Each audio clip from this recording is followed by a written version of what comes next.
Welcome to Mindset 52, everyone. Today's episode, I'm super excited to have my cousin, Abel Rivera. He's a professional airline pilot. Abel, thank you so much for coming in, man. Hey, thanks for having me, dude. 100%, man. I've been talking about bringing you on.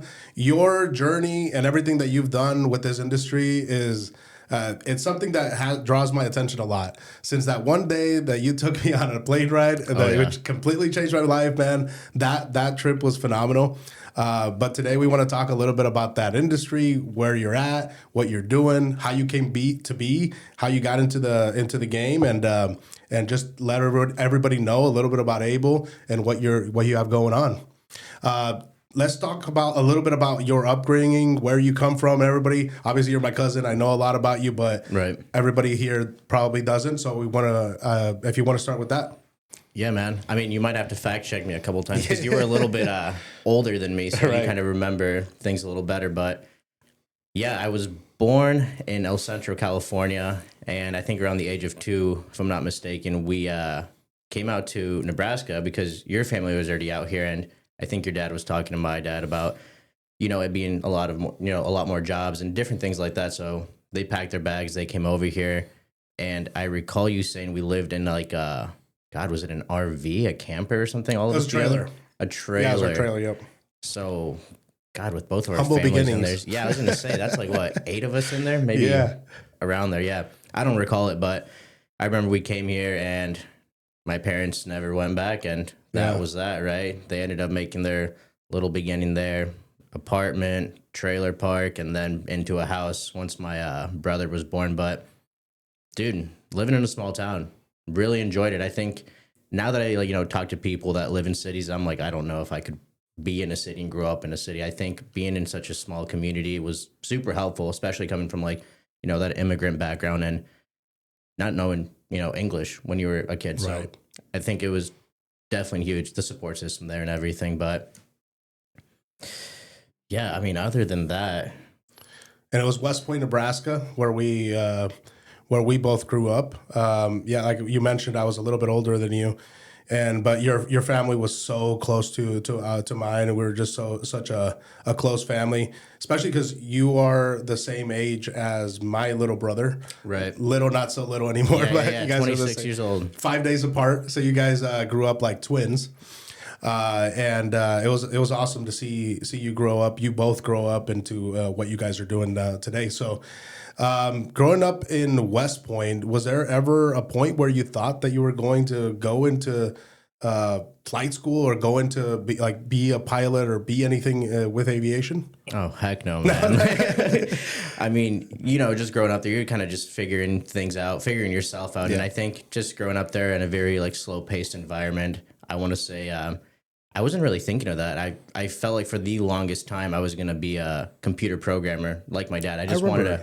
I wanted to follow his footsteps and kind of just do what he was doing. And man, pretty quickly I took my first programming class through Northeast. My freshman year of high school, I was like dual credit. And I was like, this is not for me. My brain could just not wrap around any of that coding stuff. So after that, I was kind of lost for a while. I did not know what I wanted to do. And we had talked about it, and you were in the Marine Corps, and I think for the longest time, that's where my mind was going. Obviously, I was overweight, so it was not realistic at the time. But once I started getting closer to my senior year, I still wanted to do this Marine Corps thing. I would come out here with you, during the summers or whenever we had days off from school, and it would just be hanging out with you, working out, doing things like that. And I don't know, man, there's a lot of motivation in there. And I was like, you know what, this is what I want to do. Went to the recruiting depot, and it was like, this is how much you have to lose for weight so we can get you shipped out. And it's like, all right, that's 80 pounds. I'm like, okay. It was that much? Oh, dude, I was 260 pounds, and they wanted me to get down to 180 something, right? Yeah. But yeah, for the longest time, I was like, that's what I want to do. That's going to be the Marine Corps after high school. And I had still not thought about airplanes or anything at this point. And it wasn't until around April, towards the end of my senior year, where I had applied for some scholarships, more just because my dad wanted me to apply for scholarships, and I didn't want to not do that and let him down. So I was like, okay, just to get him off my back, I was like, I'll apply for some scholarships. And I ended up getting a lot of these scholarships, and I was like, shoot, man, basically I can go to college for free now. But it's I still want to do this. And I'm like, it was like a no-brainer, right? Like I should go pursue this education and, put the military on hold because a lot of people would, kill for an opportunity like that to go to school for free, all paid for. So I was like, okay, let's do that and I'll figure things out once I get to college. Still didn't know what I wanted to do. It wasn't until I showed up and I was like just taking gen eds, slacking off and things like that, where someone approached me and was like, oh, there's this Air Force ROTC program. So I was like, oh, let me go check that out because still kind of, driven towards the military aspect of things. And then I realized that was not for me either. It was just not for me. It was what do you think it was? Was it the way they taught? Was it just the strictness, or was it the idea of being in the? It felt, and I don't know if this is just me, that's Air Force, right? Yeah, Air Force ROTC, and it just felt like wearing stuff like that and doing all these different things without actually going through like initial and all these other So you didn't feel like you had earned it, right? Got it. It kind of just felt weird, and kudos to anyone else that that's done and stuck it out because it does take a lot of extra time and effort outside of schooling. But after that allowed me to meet some people that were in the aviation program, and that's when I was like, "What are you guys doing? Like air traffic control, like airport management?" They're like, "Oh no, professional flight." And I was like, "To be pilots?" And they're like, "Yeah, to be pilots." And I was like, "Don't you have to be in the military to do that?" And they're like, "No, man, you can be an airline pilot going through like civilian training, like here at our school 4-year program, then go into a flight school." And I was like, "That's crazy." I was like, "No way that's true." But surely enough, I went and did my first introductory flight, 30 minutes. Man, I was hooked. Yeah. After that, I got bit by the bug, and it was just, I wanted more of that. So that's when I knew that's what I wanted to do. But sorry to take you away from today's episode, but I did want to mention today's sponsor, which is also Accent Insurance. Accent Insurance is your go-to insurance agency here in Eastern Nebraska and Iowa. We're here to provide services for all kinds of insurance, from home insurance, auto insurance, life insurance, and everything in between. For all your insurance needs, reach out to Accent Insurance.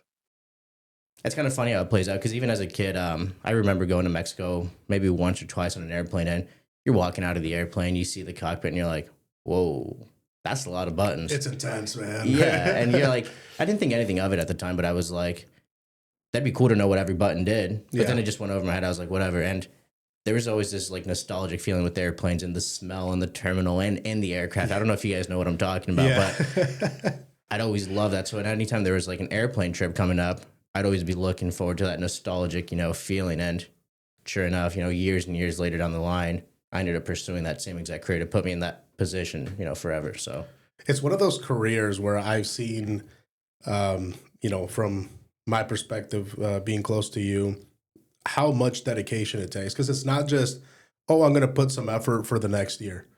I mean, it took you well over half a decade to get into this industry, right? And it's consistency every year, and the amount of money that it takes, and patience, and time, and dedication. So this is one of those careers that it takes a lot from you to even get access to it, to be in the space, and then you still have to prove yourself.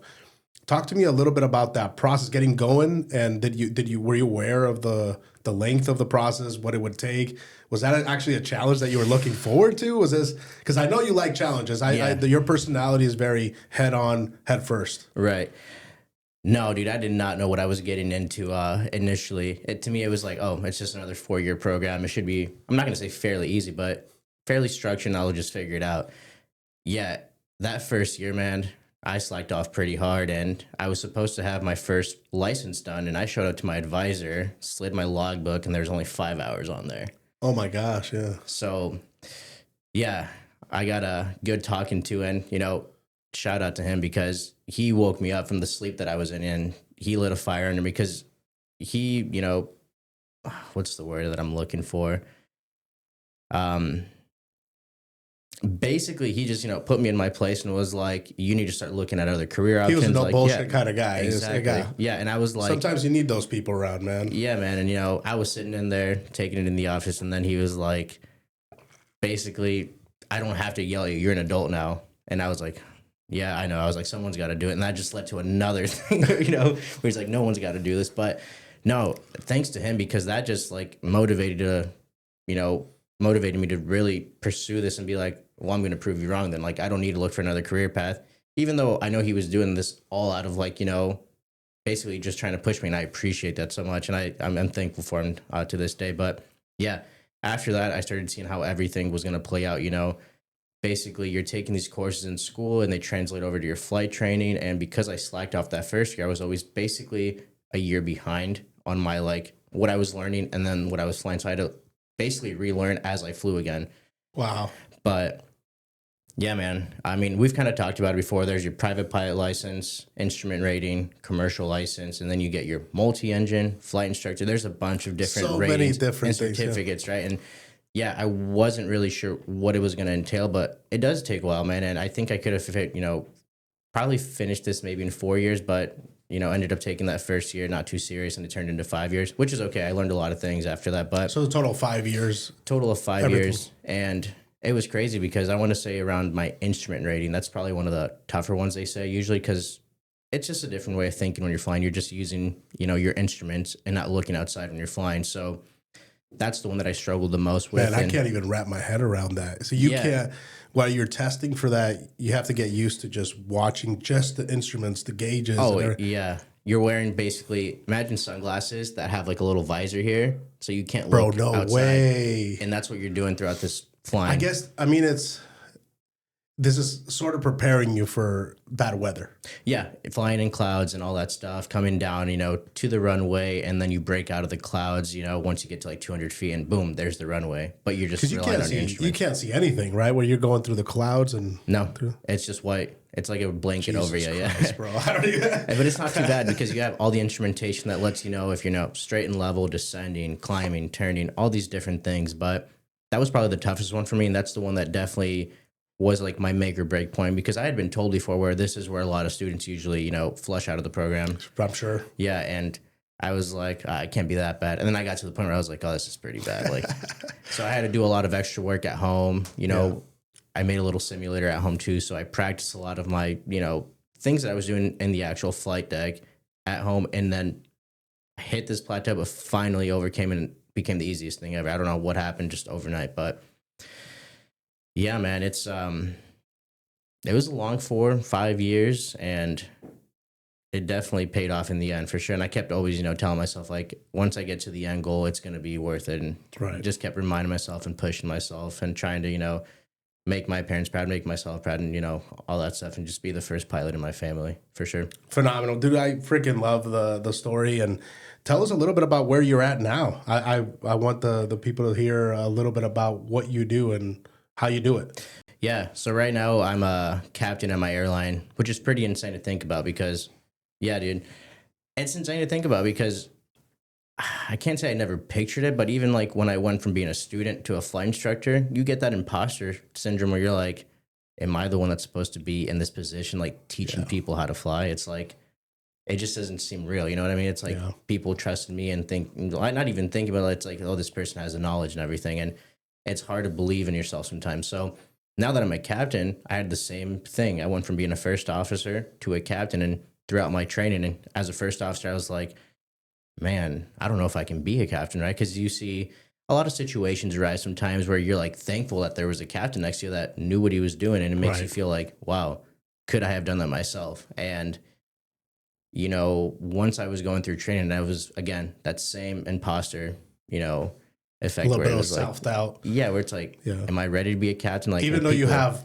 so many hours and so much experience already racked up, you've obviously been in those situations. So. Yeah, and it still seems like, when I'm boarding an aircraft, I'm like thinking like people looking at me, it's like, do they really think like, oh, that's the captain of this, flight? It's like, oh my gosh. But yeah, dude, it's surreal, and I've been enjoying it. A lot of just like when I was a flight instructor, just learning on the job. You're always having new situations, and whether it's weather, passengers, like delays, different things like that. You're always just learning how to deal with a lot of these, issues that arise, and just problem solving, things like that. So it just comes naturally. Right. No, and these kinds of industries, there's a lot of pressures. There's a lot of, I could imagine the self-doubt, the amount of responsibility that is on your shoulders, and the constant navigating of what ifs. This happens, that happens, and an expectation of everything falls on you. And in the I guess the the risk is life or death. That's Yeah, it's it's not pretty like you could surreal. just pull over. Yeah, man. And it's crazy because I remember the first time after training where I was like my first day of being a first officer in the actual jet, it was loaded up and I just kind of turned around and looked down the road and I'm like, holy smokes, that's It's a lot all of me, people, baby. man. Yeah, and they're all counting on us up there, but Yeah. it's crazy. It's definitely a lot of responsibility for sure. But it's definitely incredible the amount of training and experience and checks that you have to go through to even be in that chair, and then let alone all the experience that you got in that chair. So, but having self doubt, I think that's just a natural instinct. That's a human nature. That it really shows that you care. Obviously, you Yeah. want to prove to yourself and to everyone that you're worthy of being in that spot. Right. And you just got captain here recently, right? Yeah, it's been 2 months being based out of Dallas as a captain and transferring up to Chicago here in April. So starting at So how does that work? Since you live here in Omaha, Nebraska, yeah. and you fly out of that, do you take a plane from here, from Epley, down to Dallas, Correct. DFW? Yep, I fly as a passenger to my base, and then once I get there, basically kick off my day there. Where You get paid for that flight, or do you just per diem, No, or how does that's- that work? That's just me being generous. Just have to fly out of it. Is Yeah. that kind of what it takes as you're, advancing your career? Sometimes you, depending on what the options are. Yeah, most definitely. And a lot of people do move to these bases because it makes your life way easier. You just have to drive to the airport and drive home. Yeah. Especially, if you have a family, your wife, let's say has, well, I guess in this case, even if she has a job, it just makes it easier in that place, right? But Sure. I don't have the luxury of that. My wife is still in, medical school right now. And it's one of those things where it's like, it just doesn't make sense to move all the way to Chicago or all the way to Dallas. And people talk about commuting to work being like very miserable and all these things. But dude, I haven't really had the luxury of living in base, so I don't know what that's like. So it's like I have nothing to compare this to. So I'm like, if this is as bad as it gets, I'm like, it's not too bad. It's not too bad. It's just a plane ride away. Yeah, man. And Just then, I mean, it's a lot of miles, but a plane ride is not that bad. exactly, dude. So sorry to take you away from this episode, but I did want to take a quick second to introduce today's sponsor, which is Cano Complete Cleaning. They do everything from commercial, residential cleaning to floor cleaning, tile cleaning, and everything in between. For all your cleaning needs, reach out to Cano Complete Cleaning. So obviously it's taken a lot to get here, and there's been a lot of checks, a lot of achievements. Now where you're at, what's next? What would you say? Obviously, you're racking up hours right now, so there's a lot that you're going through with the airline that you're in. But what's next? Is it just continue to rack up hours, gain experience, or what would you say is next for Abel? Oh man. Yeah, next future goals is trying to get to the major airlines. So Delta, United, American. That's going to be later on down the road, but that's the future. Right now, it's just focusing on being the best captain that I can be, and trying to set these first officers up for like success. So when they come to my seat, it's an easy transition because they've been taught things the right way, or they've learned a lot of like knowledge from me that also has been passed down from other captains, in the past. And that's probably the biggest thing, man. Right now, it's just living in the moment, padding my hours, getting that up, and just making my, application a lot more competitive. So when I do go and apply and interview again at a major airline, hopefully, I can get a position up there and then start as a first officer again. And then everything just... So you have to start from the bottom again. And I love what you were saying because I truly believe that to be a good leader, you have to be a good student first. And starting with that kind of attitude makes you the leader that the other students later on looking up to you would want to be. Right. It's the best way to learn is to get to that spot, because leaders you're not born. You have to learn how to be that person and actually lead people. Otherwise, you're just more of a manager. So it's a lot of skills. It's a lot of learning, and you have to really be aware of what you are doing, not just to a certain level, but really understand how to teach that to somebody else before you can even be in that space. A lot of it's done as you go, but in your industry, there's a lot of risk. So as is it more do you feel that your industry is more of an industry where you kind of learn the skills first and then you can start advancing into something else? Yeah, I'd say so. And it's, yeah, because all the training is building, all the foundation skill sets of flying an airplane. And I think flying the aircraft is the easiest, not the easiest thing, but it's like the easier thing to do out of everything because once you can fly the aircraft, then you can start focusing on the decision making and all these other things. And that was the big thing when because you want to have that like so down that it's second nature, yeah, right? Yeah. Because when I was a first officer, it was about 1,300 hours of flight time before I went over to the captain's seat. So by 1,300 hours, you know how to fly the airplane. It's night and day, right? Yeah. You can fly it, eyes closed, no big deal.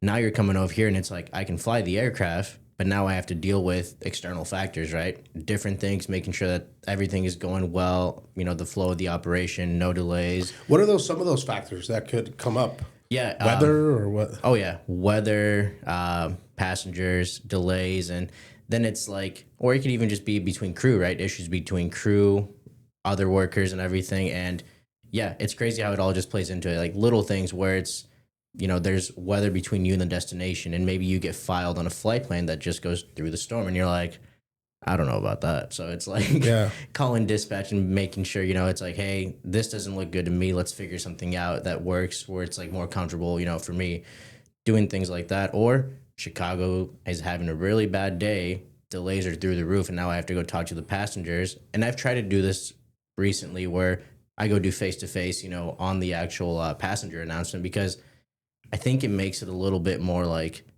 bearable hearing bad news when you can actually see the face of the captain telling you the bad news. And yeah, let me tell you, I haven't had a whole lot of those. Yeah, it doesn't happen often. And I know that a lot of times people appreciate that. So it's a little bit uncomfortable for me, looking back there at 76 people and I'm like, hey, so your flight's delayed and, this is bad news and all these things, but we're trying to get you there, as quickly and as safely as possible. And you can see, the reaction. Sometimes people are like, oh my gosh, again, this always happens when I fly this airline or things like that.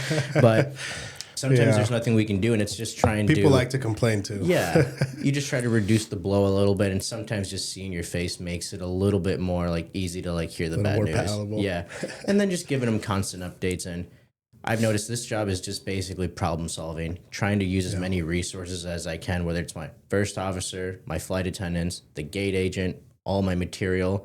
And if I still can't find an answer, well, someone's got to have an answer, right? We'll figure something out or just make the best educated decision, 100%, man. And I guess that's why you have to be the adult in charge and take those things on as they come. What has been some of the sketchiest stuff that you've encountered?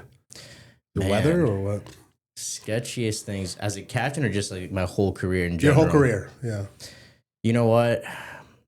My tolerance is pretty dang high when it comes to a lot of these things. So it takes a lot to spook me. And I don't think I've been spooked necessarily, but I think the most issues I ever had with anything like plane related was when I was a flight instructor. And the first incident/accident I had was as a flight instructor. I was doing a multi-engine lesson to another instructor so he could get his hours to go to the airlines. Got it. And of course, once you put two instructors in an airplane, something's bound to happen, right? And it was Is that a saying? Or oh, that's what they say. Usually, anytime there's an issue, there was two instructors on there. Two people that are very qualified. It wasn't just you and a student. That's hilarious. But yeah, that was one of my first actual incidents where we went off the runway when we landed because there was a mechanical issue where basically, I'll try to break it down real quick. You have the nose wheel of the aircraft, the pedals that we use to steer, and then you have the rudder in the back. All these three were connected on this aircraft by a cable. And there's bolts and shears or bolts that connect everything. One of the bolts sheared, and when we dropped the gear, we heard that sound, and I was like, that doesn't sound good. But I saw the 3 green lights, which means all 3 wheels are down. So I was like, okay, we're good. Yeah, as soon as we touched down, the front wheel was locked in the left position. So once it touched, we just started hooking left off the runway towards the grass. And you're coming in like 100 knots. I don't know what that transfers into miles per hour. But, oh, yeah, adrenaline kicks in. Everything slows down. And, I took over and shut everything off as quick as I could. And we just rode the ride, bump here and there. Oh, shit. Prop strike. And, oh, man, dude. Everything after that just kind of like came to like, everything picked up. I'll put it that way, because everything was slow, and then it was just like woof. It's the craziest roller coaster of your life, man. And I look over and I'm like, well, that's not good. I'm Oh my God. so you get out, and then it's like, you're battling like the little bit of adrenaline, but also trying to be composed and like figure out like what's the next step to do. And for context, this is a smaller plane, right? Smaller plane, dude. It's only been these smaller planes that have ever gave me issues. Like, it's just the little like Cessna, like three passenger. Yeah, this was a Piper Seminole, so 2 engines on each side, so a bit faster, than a regular Cessna. But yeah, it's just these piston aircraft. They have always gave me trouble. Like, it's always been something. Really? Yeah. So you never really had any mechanical like big issues with the big airplanes? Nothing crazy, man. Yeah, everything is like checked pretty consistently, and if it's something that's broken or off, a lot of times they'll write it off, and you can still fly the airplane like that until it gets fixed by a certain point. And yeah, as long as it's not something like important, because that's something I feel like the media really throws around, the issues, and this plane had this. I think it's bound to happen. I mean, if we really compare it to cars and how often stuff goes down, you could say, okay, the odds are a lot higher when you're on a vehicle. Right. But, what do you think about that, about the media pushing all that stuff? Do you think there's a factor of it, or do you think the industry is just kind of first of all, it's sad, when you see news like that. It's tragic, especially, the airline or pilot community, or just pilot community, is very small. So a lot of those things definitely always hit home. And when you see these on the news, it's kind of, unfortunate that you see so many different headlines that aren't true. And, it was this, it was that, it was their fault, this fault. And it's like, guys, it's only, been a couple hours. Like, let's let the NTSB come in, investigate everything, and then wait for them to come out with something. But like you were saying, I feel like flying on airplanes is super safe. It is still safe. And I think it's just the fact that you're carrying a lot of passengers. When something goes wrong, it's worse than a car crash, because there's just more lives at stake. So even like, recent accidents that have happened, it's like, it hits a lot of people, and it's like, man, I'm scared of flying aircraft because 1 airplane crashes here, 2 airplanes crashes here, 3. But then you have to realize how many flights are going in and out every single day. Oh my gosh, it's like over 1,500 flights, even probably more than that. I think I'd seen something about like 14,000 somewhere. Take that with a grain of salt. I don't know how true that is, but it's a lot. So 1 out of however many flights. The ratios is so minimal. And, that's a good point. And at the end of the day, I think we are all pretty used to now knowing that it's a lot of baiting people into just clicking and being like, oh my gosh. Emotional fear. Responses into that. Yeah. Right. Yeah. And that's with everything. But it's just something I feel like it's being kind of pushed a little bit more recently. It's something that you see a little bit more often. Most definitely, man. It's just anything that causes fear, you're going to have it more in your face. And that's always been my thought with planes. At the end of the day, they're probably a lot safer. Yeah. And other kinds of transportation. Right. And at the end of the day, we're humans up there. You know what I mean? Yeah. A lot of errors that come from, anything in life, it's usually human error. Right. And one of the best things that I remember I was told was, you don't rise to the occasion, you fall back to the level of training you received. So a lot of times you think that you're going to have this thing arise and I'm going to be the one to figure it out. Right. But in reality, it's like you're just going to fall back to the level of training you received. So it's like you're not always going to be the hero, and it kind of sucks to hear that, but it's like, do your work, try to learn about the aircraft systems and do all these different things, so when something does arise, you can at least maybe problem solve enough to get everyone safely on the ground. You know what I mean? 100%. And that's where I think you mentioned earlier, talked a little bit about the other side of the coin, having the little self-doubt, thinking, am I good enough to be in this position? But looking back at the training that you've received, you've done the work. You are credible in your position. You've earned the spot that you're in.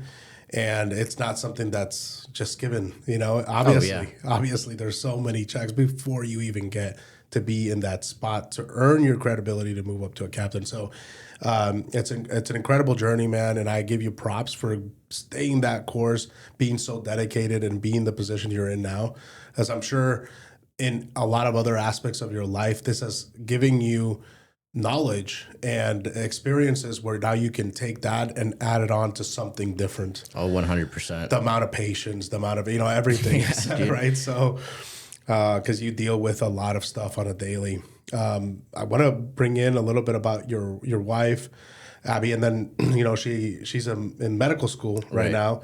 Tell us a little bit about how you guys are balancing all that. What's going on? She's in medical school right now. Tell us a little bit about that. Yeah, I guess so. First things first, shout out to my wife. I love you so much. But yeah, man, it's pretty exciting. It's just how everything worked out, right? I said I wanted to be a pilot. And then when she met me, I definitely wasn't on the right path either. So she saw something in me that I didn't even see in myself and believed in me. And now I'm a pilot. She didn't want to be a doctor right away. She was kind of exploring other, avenues of whether it was going to be like biomechanics or this and that. But eventually she was like, you know what, I want to get into, being a family medicine doctor one day. And I was like, that's freaking awesome. You are going to do great. She's always been a smart cookie, but, she puts in a lot of work and she's always studying her butt off all the dang time. So props to her. And balancing things out, it's actually been okay right now because she's been super busy these first 3 years of med school. And I've been gone a lot, maybe like around I think I'm gone about maybe like 15, 16 days of the month. Yeah. But when I'm not home, she's studying. And when I'm home, she's studying. So it's like, she doesn't even realize, when I'm there, when I'm not there a lot of times. But it hasn't been too bad, man. Because when I come home, you're on the road. So you cherish a lot of that time at home and you try to find activities or things to do together, whether it's walking the dog, watching our shows. And man, we've been eating up that Secret Lives of Mormon Wives. I don't know if you've heard of that show. No. Oh, dude. Is that a new series? Or? It's a reality show. It's like, imagine the Kardashians, but it's like Mormon wives. Oh, my gosh. Oh, man. So we find a lot of activities where it's like, I like to do things at home when I don't have to use my brain as much. Yeah. So it's just on autopilot mode. So reality TV shows are just playing video games. Yeah. It's nice. It's relaxing. And that's what we've been handling now. She's been taking care of the dog at home, and sometimes when things don't work out, she's too busy, I'm too busy, her parents will kind of help us and give us a helping hand, which is super nice, and I appreciate them a lot for that. But it's just crazy to see where we're at now. And just 5-6 years ago we were just college students with dreams, and now she's making this happen. She just got accepted into an advanced family medicine residency slot, so that's amazing. She's going to start doing that here in July. So here in Omaha? Yeah. Instead of her fourth year being another med year, like school kind of thing, she's going to be doing like residency stuff, 1 year ahead of time. So congrats to her. Yeah, man. That's phenomenal. It's super awesome. She worked really hard for it, and I'm super proud of her. The last time that she blew my mind, last time that we were hanging out and she busted out the Spanish. Oh, yeah. I was like, what?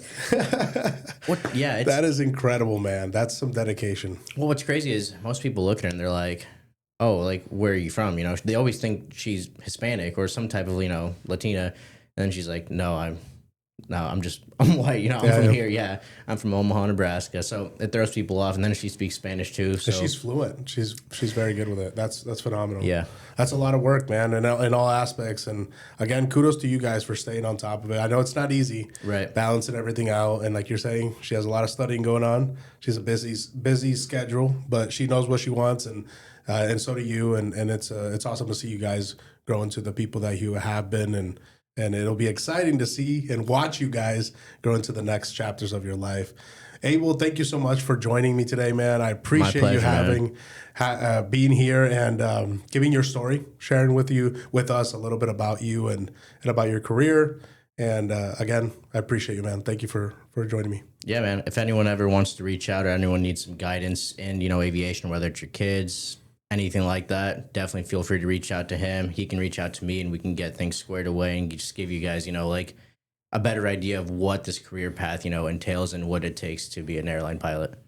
I appreciate that, man. Appreciate you. Yeah.